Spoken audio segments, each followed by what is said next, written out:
नमस्कार दोस्तों, स्वागत है आपका बीएचयू वर्ल्ड के सबसे महत्वपूर्ण और सबसे अंतिम कोर्स यानी कैप्सूल कोर्स में। अभी तक जिसका आपका बेसब्री से इंतजार था वो अब घड़ी आ गई है, यानी पॉलिटिकल साइंस का कैप्सूल अब आप लेने के लिए तैयार हो जाइए। लेकिन कैप्सूल देने से पहले मैं आपकी जांच करना चाहता हूँ कि अभी तक मैंने जो आपको हेल्दी डाइट अब तक जो खिला रहा था उसका आपने क्या परिणाम दिया। तो तैयार हो जाइए हमारे 5 महत्वपूर्ण क्वेश्चन का जवाब देने के लिए। तो पहला क्वेश्चन आपके सामने है, सौरमंडल की खोज किसने की थी। पहला क्वेश्चन क्या है, सौरमंडल की खोज किसने की थी। इसका जवाब आप हमें हमारे कमेंट बॉक्स में जल्द से जल्द दें। दूसरा क्वेश्चन है, इतिहास के पिता किसे कहा जाता है, यानी फादर ऑफ हिस्ट्री किसे कहा जाता है। तीसरा है, पॉलिटिकल साइंस यानी पॉलिटिक्स पुस्तक के लेखक कौन थे, who is the author of book politics. चौथा है क्वेश्चन है आपके सामने है, स्यादवाद का सिद्धांत किसने दिया, ये आपके हिस्ट्री से रिलेटेड है। पांचवा और सबसे महत्वपूर्ण क्वेश्चन जो कि आपके इकोनॉमिक्स बैकग्राउंड को टच करता है वो क्वेश्चन है, जिस पॉइंट पर डिमांड और सप्लाई का दोनों का जो ग्राफ होता है जो कट करता है उस पॉइंट को क्या कहते हैं। ये आपका 5 क्वेश्चन हो गए। इसका जल्द से जल्द जवाब हमारे आप कमेंट बॉक्स में दीजिए। अब हम आगे बात करते हैं पॉलिटिकल साइंस की कैप्सूल की। कैप्सूल अब तो अभी तक आपको हमारे सभी मेंटर्स जो थे, सूरज सर, ऋषभ सर, सभी ने आपको हिस्ट्री, ज्योग्राफी, रीजनिंग, मैथ सभी का कैप्सूल आपने खाया होगा और आपको अच्छा लगा होगा, हम ये उम्मीद करते हैं। लेकिन अब हम जो आपको कैप्सूल देने जा रहे हैं वो कैप्सूल बिल्कुल नहीं है। वो मानिए आपके लिए सिर्फ और सिर्फ ग्लूकोज का एक घूंट है। इसे मारिए और चैन की नींद सोइए, क्योंकि इसके बाद आप जगिएगा सीधे एग्जामिनेशन हॉल में। एग्जामिनेशन हॉल में ऐसा धमाल मचाइएगा, जस्ट ए राइट किलर। जिसे राइट किलर का आपने प्रचार सुना होगा, खाए अंदर और मरे बाहर जाकर। यानी खाइए अब, लेकिन आपको रेड किलर की तरह नहीं यूज करना है। आप खाइए बाहर और धमाल कीजिए अंदर जाके। यानी जब एग्जामिनेशन हॉल में जाए तो फाड़ दीजिए कॉपी को। अब लगे कि एकदम 1 से 50, 1 से लेके 150 सभी के सभी क्वेश्चन पर रन डालिए 2 घंटा में, ताकि लगे कि आपने बीएचयू वर्ल्ड से कोचिंग की थी, बीएचयू का कैप्सूल खाया था, उसका इंजेक्शन लिया था आपने बीएचयू वर्ल्ड का। यदि आप एक भी क्वेश्चन छोड़ते तो समझिए कि आपने अच्छे तरह से हमारा इंजेक्शन, हमारा कैप्सूल, हमारा ग्लूकोज नहीं पी थी। तो अब बात करते हैं हम पॉलिटिकल साइंस की। पॉलिटिकल साइंस में क्या क्या क्वेश्चन आपको आने वाले हैं, ये लगभग मैं वो क्वेश्चन आपको बताऊंगा जो अब तक 10 साल से पूछे जा रहे थे और जो आगे पूछने की संभावना बहुत प्रबल है। तो बात करते हैं सबसे पहला सबसे महत्वपूर्ण टॉपिक जो जिसका नाम है पार्लियामेंट। मैं देखता हूं दोस्तों, पार्लियामेंट से हर बार हर साल आपको 4-5 क्वेश्चन तो यूं ही दिख जाते होंगे। आप उलट को देख लीजिए क्वेश्चन 2018 का, 2016 का, 2014 का, ये सब ऐसे ये है जिनमें की पॉलिटिकल साइंस का क्वेश्चन बहुत ही महत्वपूर्ण था और उसमें भी खास था आपका पार्लियामेंट। तो देखिए पहला क्वेश्चन इसमें क्या था, मैं बताता हूँ भाई क्वेश्चन और उसका आंसर डायरेक्ट कराता जाऊंगा आपसे। देखिए फर्स्ट अब क्वेश्चन हमेशा क्या पूछता है, ये 2-3 बार क्वेश्चन पूछ चुका है कि first president of the constitution assembly यानी संविधान सभा के प्रथम अध्यक्ष कौन थे। तो देखिए आपको यहाँ पर कंफ्यूज होना बिल्कुल नहीं है। आपको 2 ऑप्शन में आपको कंफ्यूज कीजिएगा, एक एस.एन. सिन्हा, सच्चिदानंद सिन्हा जी, और दूसरे थे आपके डॉक्टर राजेंद्र प्रसाद जी। तो देखिए जब आपको क्वेश्चन पूछा जाए संविधान सभा के प्रथम अस्थायी अध्यक्ष, यानी कि जब समिति का पहला बार गठन किया गया था तो वहां पर एक अध्यक्ष की जरूरत थी, तो उसके लिए पहला अध्यक्ष जो चुना गया था अस्थायी अध्यक्ष के रूप में वो थे सच्चिदानंद सिन्हा जी, जो कि सबसे बुजुर्ग थे, इस आधार पर उनको चुन लिया गया था। तो एस.एन. सिन्हा, और इनको बोलता है अस्थायी सदस्य। आप यदि बोला जाए कि परमानेंट सदस्य कौन थे, यानी परमानेंट मेंबर कौन थे संविधान सभा के, तो वो थे आपके डॉक्टर राजेंद्र प्रसाद जी।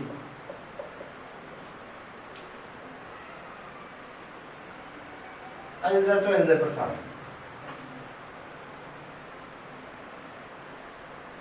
अब देखिए आपसे एक और क्वेश्चन ये आता है हमेशा कि कौन सा व्यवस्था है जो सिर्फ और सिर्फ आपको इंडियन कॉन्स्टिट्यूशन में देखी जाती है। तो मैंने आपको बताया था कि जब इंडिया में एक क्वेश्चन आवर होता है, एक जीरो आवर होता है। तो जीरो आवर जो होता है, जो यानी जो शून्य काल होता है, जो सिर्फ और सिर्फ इंडियन कॉन्स्टिट्यूशन में, इंडियन संविधान सभा में ही देखी जाती है संसद में। ये जीरो आवर क्या है? ये क्वेश्चन आया था आपके 2018 में कि कौन सा सिस्टम है जो सिर्फ और सिर्फ इंडियन कॉन्स्टिट्यूशन में ही देखी जाती है, तो उसका आंसर होगा जीरो आवर। इसमें क्या होता है, एक होता है जीरो आवर, एक होता है क्वेश्चन आवर। क्वेश्चन आवर, जो मित्र हमारे पुराने लेक्चर को देखे होंगे, जो हमारे लेक्चर को, हमारे कोर्स को लिए होंगे, खरीदे होंगे, उन्हें पता होगा कि ये जीरो आवर क्या है और क्वेश्चन आवर क्या है। लेकिन जो नहीं लिए तो उन्हें भी उदास होने की कोई जरूरत नहीं, क्योंकि मैं फिर से बता देता हूँ 2 मिनट के लिए। देखिएगा, क्वेश्चन आवर पहला आता है जो कि 11 से 12 बजे तक चलता है, और दूसरा आता है जीरो आवर जो 12 से 1 बजे तक चलता है। अब देखिए क्या है, 11 से 12 जो क्वेश्चन आवर होता है, जो सांसद जो होता है, जो संबंधित विभाग के मंत्रियों से क्वेश्चन करता है, और जीरो आवर में भी क्वेश्चन किया जाता है। तो दोनों में अंतर क्या है? क्वेश्चन आवर में क्या होता है कि पहले मंत्रियों को यानी सरकार को उस मुद्दे संबंधित जानकारी लिखित या किसी रूप में दी जाती है, परंतु जीरो आवर में ऐसा नहीं होता है। यह कोई भी सांसद किसी कुछ ऐसे मुद्दे पर डायरेक्टली क्वेश्चन पूछ सकता है बिना किसी प्रकार की जानकारी दिए हुए। यहाँ से भी आपके क्वेश्चन पूछे जाते हैं। तीसरा पॉइंट है, अब देखिए संसद में बहुत से कमेटियां होती है, तो अब बात से पूछी जाती है सबसे बड़ी कमेटी कौन सी है, ये क्वेश्चन पूछी जाती है। तो देखिए ये मैंने बताया था, सबसे बड़ी कमेटी कौन सी है? On estimate committee.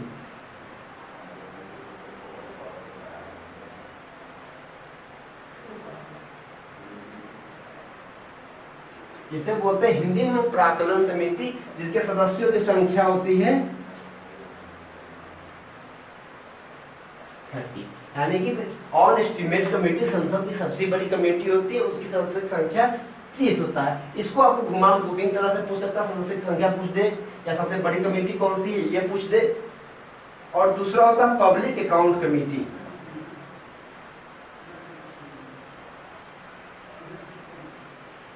Account committee, इसमें होते हैं 22 सदस्य, जिसमें होते हैं 5 लोकसभा से प्लस 7 हो जाते हैं राज्यसभा से। यहाँ से भी 4 क्वेश्चन बन सकते हैं कि पब्लिक अकाउंट कमेटी में कितने सदस्य होते हैं? 22, लोकसभा में कितने होते हैं? 15, राज्यसभा में कितने होते हैं? 7। इस प्रकार से आपके यहाँ से भी क्वेश्चन एराइज किए जा रहे हैं।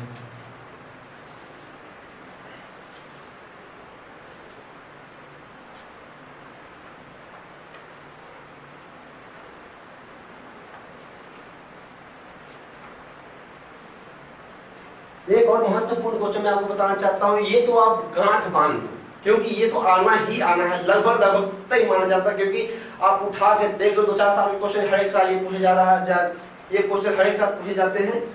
वो क्या है कि ज्वाइंट बैठक, जब संसद में किसी मुद्दे को लेकर लोकसभा और राज्यसभा में विवाद छिड़ जाती है, तो ज्वाइंट सिटिंग की व्यवस्था की गई हमारे पार्लियामेंट में। तो ये क्वेश्चन हर एक साल पूछी जा रही है कि ज्वाइंट सिटिंग कौन बुलाता है और ज्वाइंट सिटिंग की अध्यक्षता कौन करती है। तो देखिए ज्वाइंट सिटिंग बोला, यहाँ पर कंफ्यूज बिल्कुल नहीं करना है, क्योंकि ज्वाइंट सिटिंग जो बुलाता है वो है प्रेसिडेंट,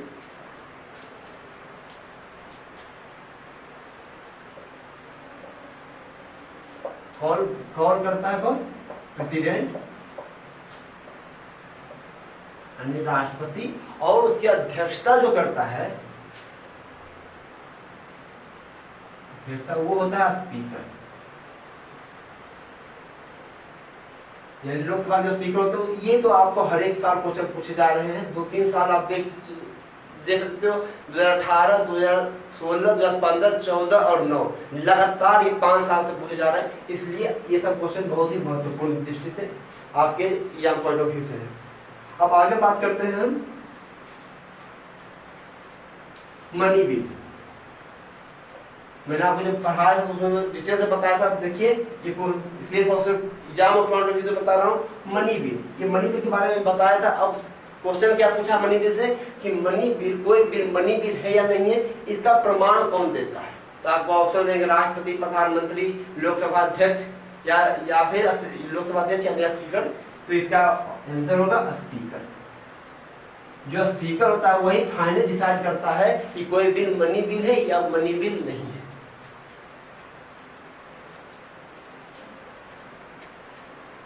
अब देखिए एक क्वेश्चन और, जब कोई मंत्री, जब कोई व्यक्ति जो कि किसी सभा का सदस्य नहीं हो, न तो लोकसभा का हो न तो राज्यसभा का, यदि उसे मंत्री बना दिया जाए तो उसे कितने दिनों के अंदर अंदर किसी एक सभा की सदस्यता लेनी पड़ती है?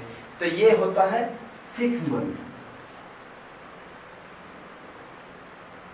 उदाहरण स्वरूप आप देख सकते हो कि अरुण जेटली जी चुनाव हार गए थे, फिर भी उन्हें वित्त मंत्रालय दी गई थी, तो उन्हें 6 महीना के अंदर अंदर राज्यसभा की सदस्यता लेनी पड़ी थी। ये होगा विदाउट ड्यूरेशन। ये सेंट्रल के लिए भी है और स्टेट के लिए भी है। स्टेट में एग्जाम्पल स्वरूप आप अपने यूपी के मुख्यमंत्री योगी जी को ले सकते हैं, जो कि पहले सांसद थे लेकिन उन्हें मंत्री यानी यूपी के मुख्यमंत्री बनने के लिए यूपी के विधानसभा का विधान परिषद का सदस्यता 6 महीने के अंदर लेना पड़ा था। ये आपके हो गए पार्लियामेंट से मोटा मोटी क्वेश्चन, यही है कंसेप्ट के लिए। अब आगे बात करते हैं दूसरा सबसे महत्वपूर्ण टॉपिक, वो है फंडामेंटल राइट्स।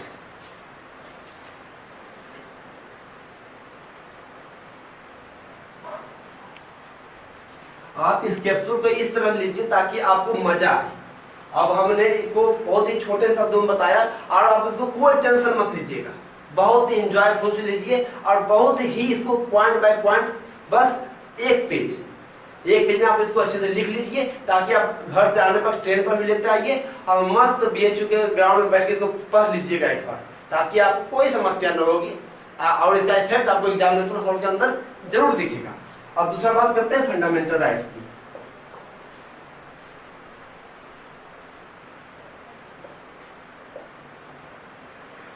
आप लोग सभी फंडामेंटल राइट के बारे में थोड़ा बहुत तो जानते ही होंगे, लेकिन फिर भी मैं एक बता देता हूँ।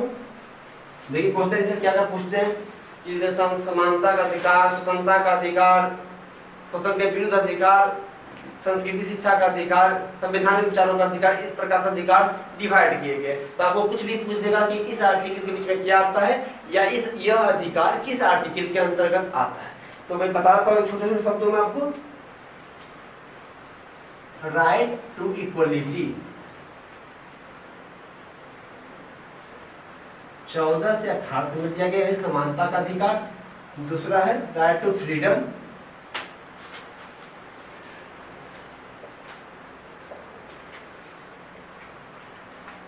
राइट टू अगेंस्ट शोषण के विरुद्ध अधिकार,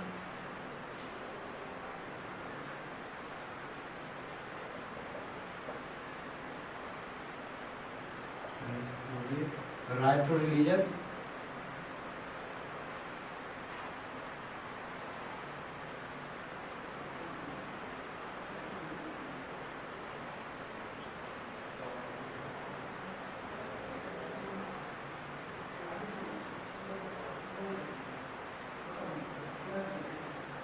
culture and education,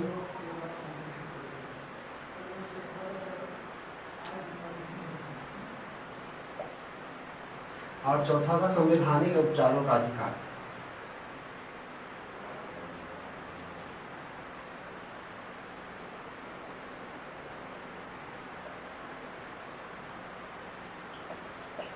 ये प्रकार से आपको सारे अधिकार बता दिए गए हैं। और आप इसको अधिक जानकारी के लिए हमारा वीडियो देख लीजिए पुराना वाला, जो कि आपको पब्लिकली किया गया था फंडामेंटल राइट्स का, जो कि आपको YouTube पर अवेलेबल है। आप तो फिर से देख सकते हैं कि मैंने उसको विस्तार से यहाँ पर बताया, इसलिए मैं यहाँ पर ज्यादा विस्तार बता नहीं रहा हूँ। अब इससे देखिए क्वेश्चन जो पूछा गया था, देखिए क्वेश्चन है the untouchability act passed in the year, यानी अनटचेबिलिटी एक्ट यानी छुआछूत के विरोध जो कानून पारित किया गया था वो किस सन में पारित किया गया था? तो वो था 1955। क्या था? अनटचेबिलिटी एक्ट पास।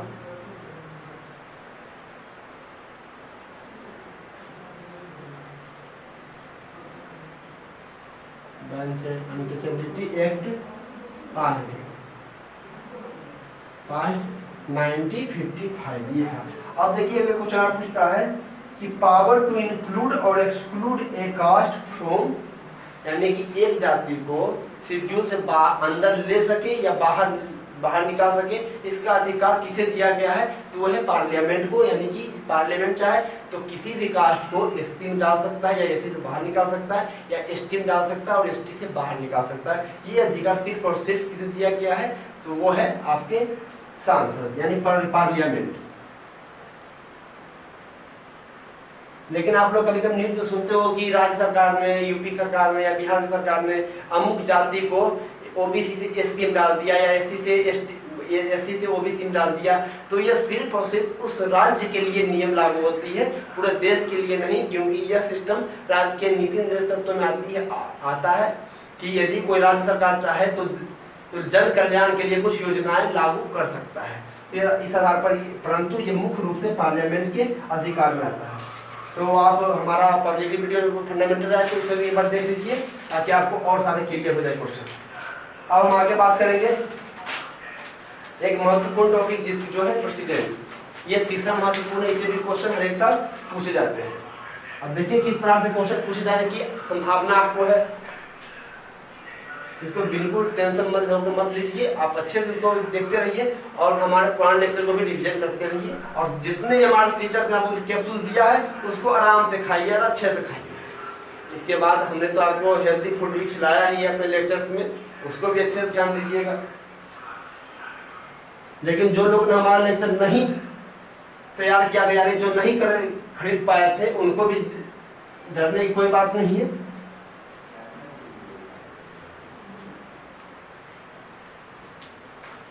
अब आगे बात आते हैं प्रेसिडेंट और वाइस प्रेसिडेंट। इनमें देखिए राष्ट्रपति व महाभियोग लगाने का प्रावधान किस आर्टिकल में है? यानी इम्पीचमेंट ऑफ द प्रेसिडेंट।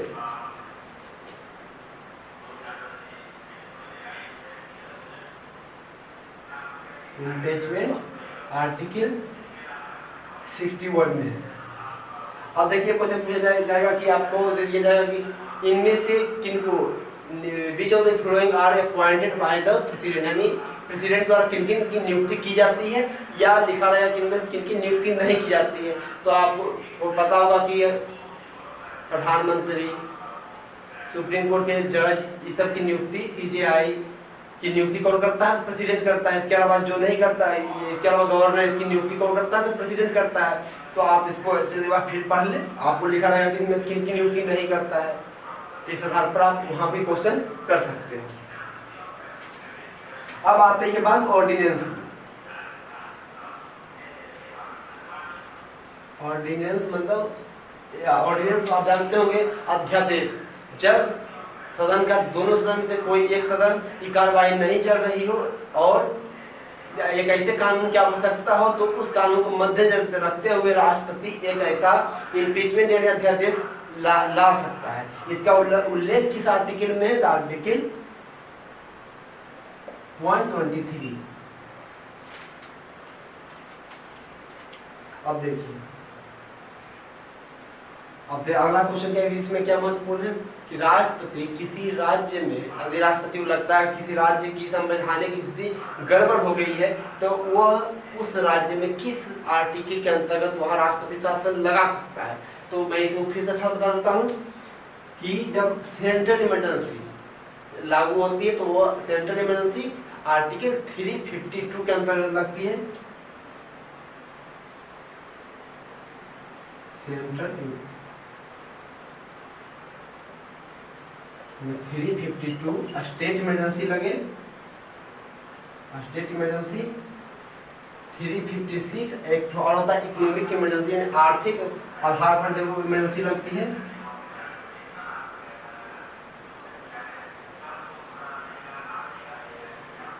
इस आधार पर राष्ट्रपति इन आर्टिकल के अंतर्गत वह, लेकिन आपको क्वेश्चन पूछे जाएंगे इससे ज्यादा इंपॉर्टेंट है, क्योंकि ये ज्यादा नहीं पूछ जाती है। आप देख सकते हो कि बहुत जगह स्टेट इमरजेंसी हमेशा लगते रहते हैं। आप यदि क्वेश्चन ये पूछा जाता है कि किस राज्य में सबसे अधिक इमरजेंसी लगी थी या सबसे लंबा समय तक किस राज्य में इमरजेंसी लगी है, ये भी आप देख लीजिएगा जरा।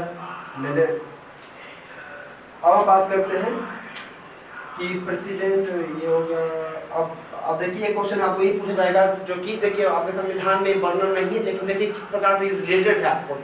अब क्वेश्चन पूछा कि जब वाइस प्रेसिडेंट यानी उपराष्ट्रपति का पद खाली होता है तो उसे कितने दिनों के अंतर्गत उसे भर जाना चाहिए।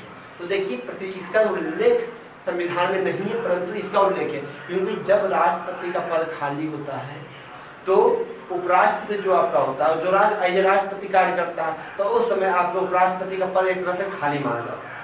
तो और हमारा संविधान प्रावधान है कि जब राष्ट्रपति का पद खाली हो तो उसे 6 महीने के अंदर उसे भरना होता है। इसलिए इस कंसेप्ट के आधार पर हम देख सकते हैं कि उपराष्ट्रपति का ये पद जब खाली हो तो उसे 6 महीने के अंदर उसे भरना जरूरी होता है। यानी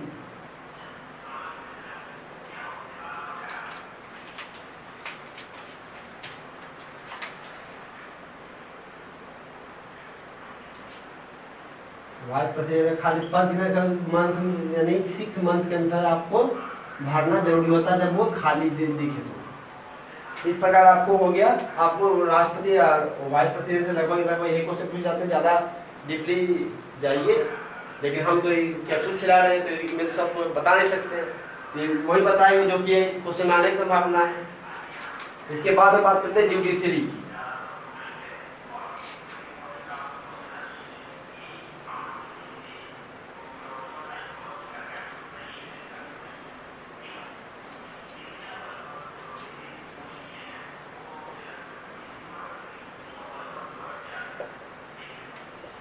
जुडिशरी, अब देखिए जुडिशरी क्या है, यानी कि उच्चतम न्यायालय। हमने बताया था आपको कि जब व्यक्ति को लगता है कि उसके अधिकारों का उल्लंघन हो रहा है, जो उसे अधिकार दिए गए हैं उसका उल्लंघन सरकार कर रही है या तो कोई व्यक्ति कर रहा है, तो व्यक्ति चुपचाप अपने अधिकारों की रक्षा के लिए सुप्रीम कोर्ट जा सकता है। तो इसका उल्लेख यानी सुप्रीम कोर्ट का प्रावधान आर्टिकल 124 में किया गया। ये कुछ कागज सुप्रीम कोर्ट का उल्लेख चर्चा किस आर्टिकल में की गई है, किस अनुच्छेद में की गई है, तो वो है आर्टिकल 124। देखिए अब एक क्वेश्चन और पूछता है कि जब कोई कानून बनती है तो सुप्रीम कोर्ट उस पर कब हस्तक्षेप कर सकता है। यदि सुप्रीम कोर्ट को लगे कि कोई कानून, ऐसा कानून सर आपकी विधायिका बना रही है जो कि संविधान के मूलभूत ढांचे का उल्लंघन कर रहा है, तो सुप्रीम कोर्ट खुद में खुद उसका संज्ञान ले सकता है।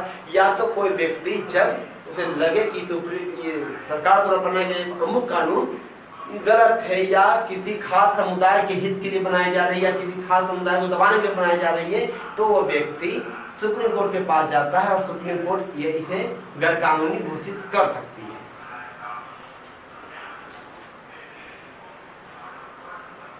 ये हो गया आपका लेवल ऑफ सुप्रीम कोर्ट ज्यादा क्वेश्चन नहीं पूछे जाते हैं, 1-2 क्वेश्चन पूछे जाएंगे आर्टिकल 24 और 1-2 को आपको ऑब्जेक्टिव में आएंगे जो कि राष्ट्रपति से संबंधित होगा कि जब राष्ट्रपति नहीं वर्क कर रहा हो, उपराष्ट्रपति भी नहीं हो, तो एज ए राष्ट्रपति कौन वर्क करेगा, तो जो सुप्रीम कोर्ट का CJI तो चीफ जस्टिस ऑफ इंडिया होते हैं, वो उपराष्ट्रपति के बाद एज ए राष्ट्रपति वर्क कर सकते हैं।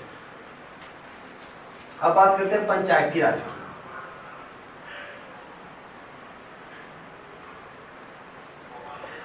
पंचायती राज, आपसे क्वेश्चन पूछा गया है कि पंचायती राज जो अभी वर्तमान लेवल है उसके व्याख्या किस समिति के आधार पर की गई थी, तो वो है आपके बलवंत राय मेहता समिति।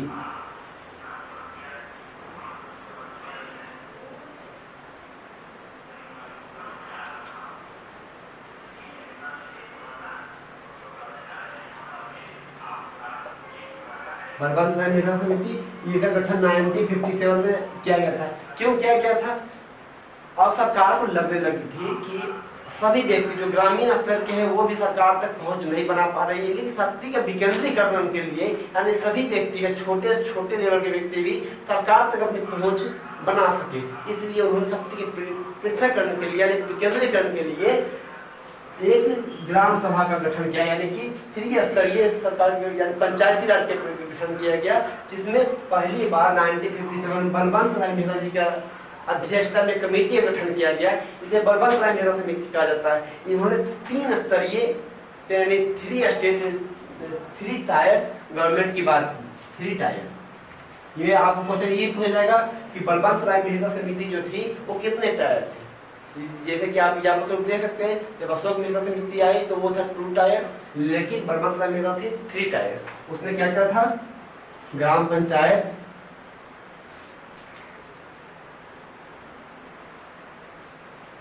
ग्राम पंचायत, पंचायत समिति, पंचायत समिति और जिला परिषद।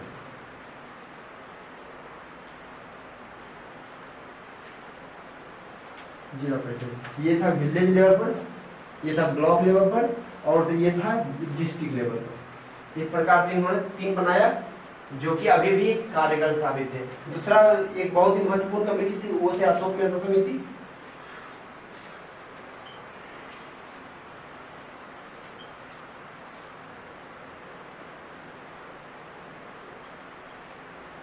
ये आया था 1977 में, जब जनता दल की सरकार देख सकते उसमें आई थी।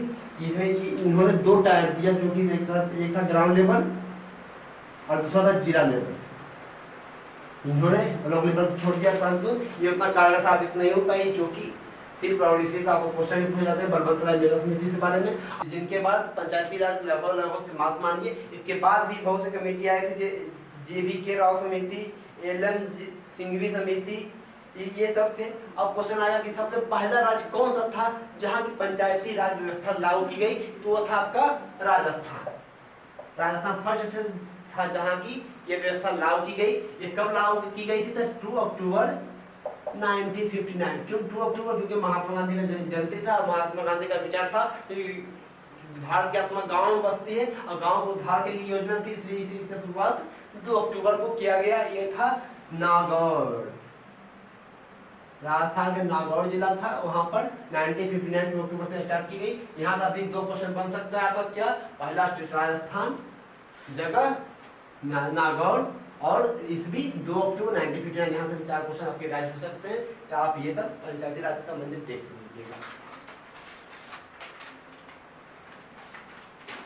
अब आगे बात करेंगे हम बहुत ही महत्वपूर्ण पॉइंट, जो कि आपका है अमेंडमेंट।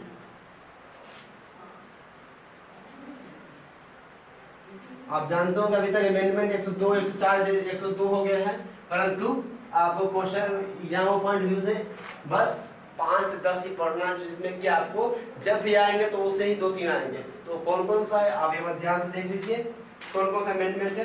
सबसे पहले अमेंडमेंट मैं आपको बताऊंगा कॉन्स्टिट्यूशनल अमेंडमेंट। देखिए क्या क्या हुआ इसमें। पहला था 42, ये कब आया? 1976 में आया था। इसको बोला जाता था मिनी कॉन्स्टिट्यूशन, मिनी कॉन्स्टिट्यूशन। ये क्या हुआ इसमें? इसमें बहुत सारा प्रावधान किया गया था, आप जानते होंगे। ये तो मैं ज्यादा बता नहीं सकता हूँ, परंतु इसमें देखिए 3 शब्द जोड़े गए थे आपके प्रियम्बल में। वो थे सोशलिस्ट, सेक्युलर और इंटीग्रिटी।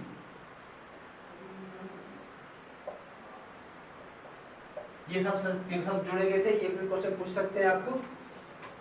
इसके अलावा आप इसमें फंडामेंटल ड्यूटी जोड़ा गया, यानी जब क्वेश्चन पूछा जाए फंडामेंटल ड्यूटीज को किस कॉन्स्टिट्यूशनल अमेंडमेंट द्वारा जोड़ा गया या कब जोड़ा गया, तो इसमें हो गया 1976 और कॉन्स्टिट्यूशनल अमेंडमेंट 42, ये हो गया 42वां संविधान संशोधन। दूसरा आपका आ गया 44, जो इसमें गलतियां की गई थी उसी को सुधारने के लिए 44 1978 में लाया गया, क्योंकि यहाँ देख सकते आप सरकार गवर्नमेंट चेंज की थी। इसके अलावा इसलिए इसमें क्या किया गया, बहुत से प्रावधान किए गए, लेकिन यहाँ पॉइंट व्यू से क्या जरूरी है? Right to property, right to property. इसमें क्या किया गया था कि व्यक्ति के कानूनी यानी कि जो संपत्ति का अधिकार था उससे फंडामेंटल राइट से हटा करके कानूनी अधिकार बना दिया गया था। उसे कहाँ रखा गया? आर्टिकल 300A में, ये आपके यहाँ रख दिया गया था। यहाँ ये क्वेश्चन पूछे जाएंगे। अगला है 52 सेकेंडरी अमेंडमेंट। ये क्या था? ये आया था 1985 में, राजीव गांधी जी की सरकार थी। इसे बोलते हैं एंटी डिफेक्शन लॉ।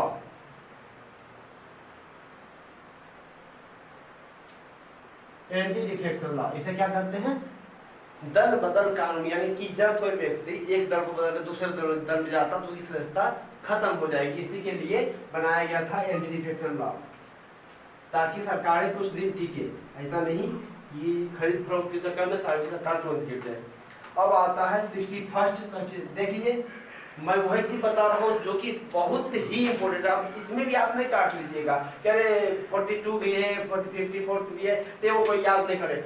मैं 6-7 ही बताऊंगा, लेकिन 6-7 बहुत ही महत्वपूर्ण है। आपको 6 के 6 को तो कंठास्थ नहीं कंठाग्र कीजिएगा, कंठ के अस्त नहीं ऊपर ही रहना चाहिए, ताकि एग्जाम में आए और फट से हम रंग लें। ये तो ध्यान रखिएगा। अगला है 61st, 61वां संविधान संशोधन। इसमें क्या किया गया था? Voting as. वोटिंग एज यानी जो अभी आप मतदान कर रहे होंगे, आपके जो बड़े भैया कर रहे होंगे, उनकी एज जो पहले संविधान संशोधन क्या था कि आप 21 साल से ऊपर के व्यक्ति जो है, या 21 साल या 21 साल से ऊपर के व्यक्ति वोट डाल सकते हैं। परंतु इस संविधान संशोधन के द्वारा वोटिंग एज 21 साल से घटा करके 18 साल कर दिया गया, घटाकर 18 साल कर दिया गया था, जो कि अभी भी वर्तमान है। तीसरा है आपका 73rd कॉन्स्टिट्यूशनल अमेंडमेंट 1992। ये क्या था? पंचायती राज से संबंधित है, पंचायती राज से संबंधित है आपका ये कॉन्स्टिट्यूशनल अमेंडमेंट। फिर अगला है 86 यानी 86वां, इमें डाला गया था राइट टू एजुकेशन, यानी कि 6-14 साल से बच्चे जो कम है उनको एजुकेशन, शिक्षा का अधिकार दिया गया है, राइट टू एजुकेशन।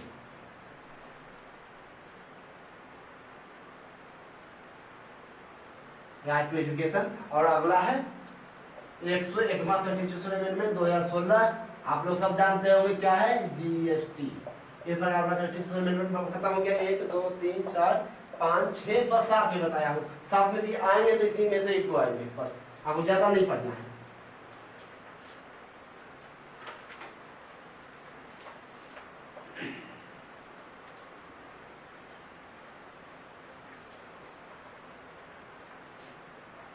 इसके बाद हम बात करेंगे अब थोड़ा कॉन्स्टिट्यूशनल, उधर चलते हैं जब संवैधानिक विकास जब हो रहा था उस समय, उधर से भी आपको ज्यादा नहीं, लेकिन 1-2 क्वेश्चन को मैं देखता हूँ कि हर एक बार वो रिपीट कर रहा है। तो क्वेश्चन क्या है उसे आप अच्छे तरह से गार्ड बांध लीजिए, क्योंकि आएगा तो वही पोर्शन से आएगा, उसके आस पास आप देख लीजिएगा।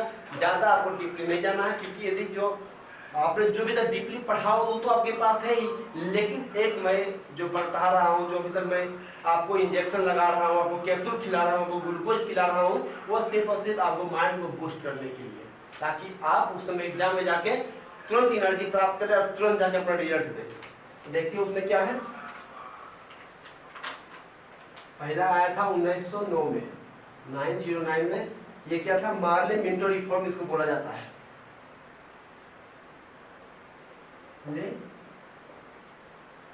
Minto reform. इसमें क्या प्रावधान किया गया था? तो देखिए, separate election for Muslim, separate election for Muslim. इसमें मुसलमानों के लिए पृथक निर्वाचन की पद्धति का शुरुआत की गई थी। तब वो क्वेश्चन यही पूछता है, क्या पूछेगा? मुसलमानों के लिए पृथक निर्वाचन का की प्रथा कब से लाएगी, एक्ट कब पारित किया गया? तो 1909 में। किसके द्वारा कराया गया था? मार्ले मिंटो रिफॉर्म के द्वारा इसे कहा गया था। अब देखिए यहाँ से एक और क्वेश्चन पूछा था, who is the father of communal electorate, यानी कि संप्रदाय निर्वाचन के जनक किसे कहा जाता है? The father of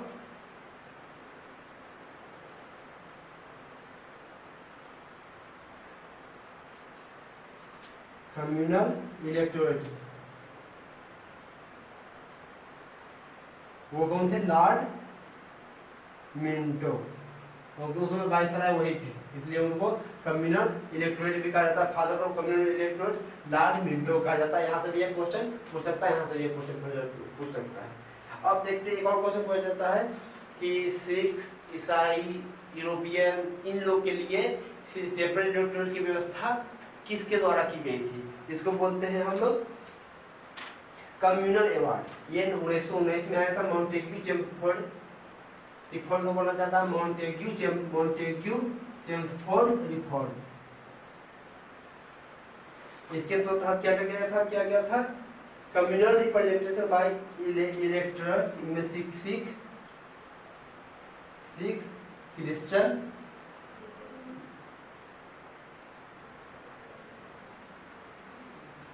Anglo Indian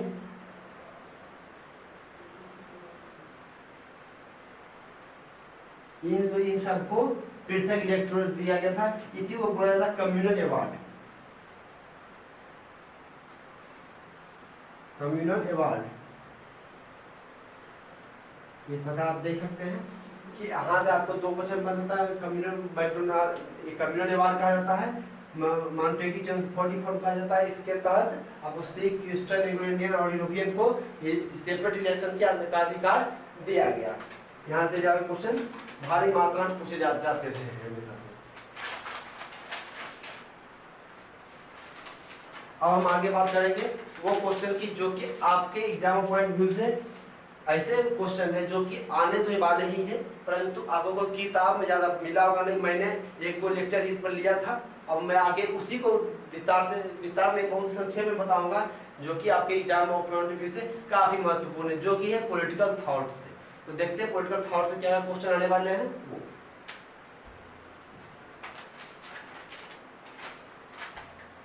देखिए आपका पहला क्वेश्चन है इसमें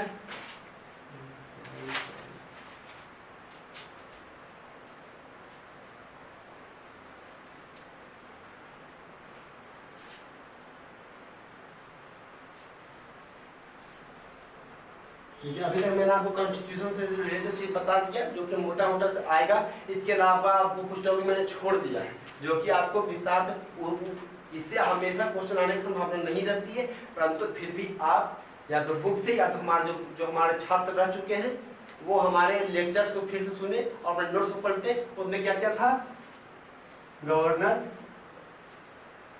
चीफ मिनिस्टर, ये सब स्टेट ने बताया। हाई कोर्ट में यही बताया आपको, क्योंकि ये सब क्वेश्चन हर एक साल नहीं पूछे जाते हैं, 2-3 साल में का बार का क्वेश्चन पूछते हैं, इसलिए मैं इन सब टॉपिकों को नहीं टच कर रहा हूँ। अब आगे बात करते हैं जो कि पॉलिटिकल थॉट है। पॉलिटिकल थॉट, इससे आपको 4 से 5 क्वेश्चन फिक्स है कि पूछे जाएंगे और बहुत ही इजी प्रोसेस। आपको किसी थिंकर का नाम पूछा जाएगा, उनके कोई पुस्तक का नाम दे दिया जाएगा, बताया पूछा जाएगा कि इस पुस्तक के लेखक कौन है। देखिए क्या क्वेश्चन पूछा गया था, who wrote the famous ancient book politics, यानी पॉलिटिक्स की रचना किसने की। ये आपको देख सकते हैं क्वेश्चन पेपर उठा के 17, 14, 13, 9, 8 हर एक साल लगभग पूछे जा रहे हैं। तो देखिए पॉलिटिक्स की रचना की थी बुक, ऑथर कौन है इसके, अरिस्टोटल।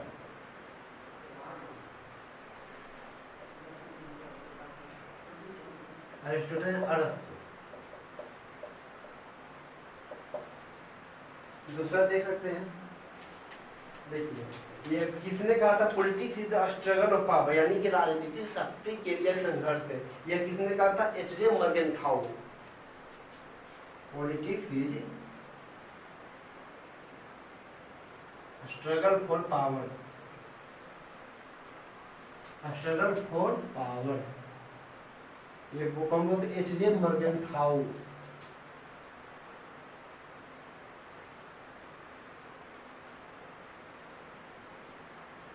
जिनको अच्छा में कोई समस्या हमारे शब्दों को भी सुन सकते हैं, एच.जे. मर्गेनथाउ। अब एक क्वेश्चन आता है, रिपब्लिक पुस्तक का लेखक कौन था, हु रोट रिपब्लिक। ये थे प्लेटो। अब इसके अलावा आपको एक क्वेश्चन और है जो महत्वपूर्ण हर एक बार पूछे जाते हैं, वो है आपके अर्थशास्त्र।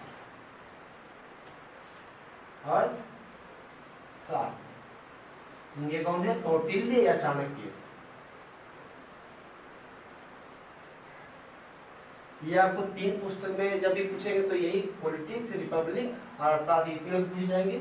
अब एक दो जो भी होते जो किसने कहा था स्टेटमेंट और उनके लेखक कौन है, इस प्रकार से हुआ। Politics is the struggle for power, इसलिए मर्गेनथाउ ने कहे थे।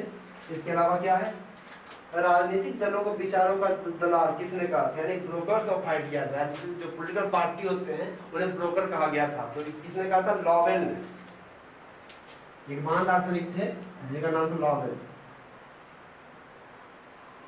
लॉवेल, इन्हें बोला गया था कि political party is brokers of ideas, brokers of ideas. ये भी आपको क्वेश्चन पूछे गए हैं। और एक क्वेश्चन है क्या, प्लेटो की कम्युनलिज्म यानी प्लेटो के साम्यवाद का सिद्धांत क्या था, उसने किस चीज पर बल दिया गया था, तो वो है सोशल जस्टिस पर। प्लेटोज कम्युनिज्म, ये था सोशल जस्टिस। हमारे लेक्चर को फिर से एक बार देख लीजिएगा जिनके पास होगा, आपको यहाँ पर विस्तार से सब चीजें मिल जाएगी। अब बात करते हैं जो कि एक और क्वेश्चन की, जो है who was propounder the critical theory of social justice, यानी सोशल जस्टिस के जो आलोचनात्मक सिद्धांत का परीक्षण किसने किया था, तो थे आपके पारेटो नहीं पारेटो। ये सोशल जस्टिस जो है, जिसको प्लेटो ने बोला था, उसका आलोचनात्मक सिद्धांत इन्होंने व्यक्त किया, ये थे प्लेटो। अब दूसरा क्या है, रिपब्लिक में बताया था, रिपब्लिक का लेखक कौन है, प्लेटो। ये बात है। अब देखिए इंडियन थिंकर पे कुछ देख लीजिए, book discovery of India, discovery of India, इनके कौन थे, जे.एन. नेहरू, पहला बुक है इंडियन स्ट्रगल पुस्तक का लेखक कौन है,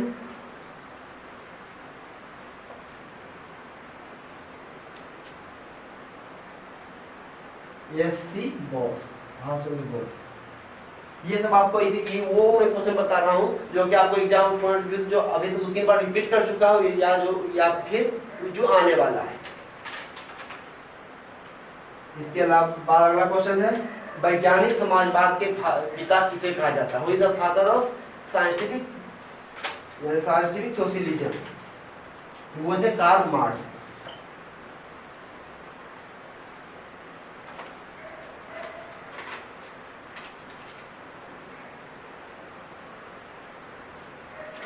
अब देखिए अगला क्वेश्चन है आपको, who is called the father of political science, राजनीति विज्ञान के पिता किसे कहा जाता है, वो थे आपके अरिस्टोटल यानी अरस्तु, फादर ऑफ पॉलिटिकल साइंस। अभी तो मैंने आपको वो सब क्वेश्चन कराया जो कि एग्जाम में आने की अथक संभावना है। आपको कैप्सूल में वही चीज दिया जा रहा है जो कि आप लोग और आराम से सो जाइए, ताकि आपको एग्जाम में ज़्यादा बर्डन नहीं रहे।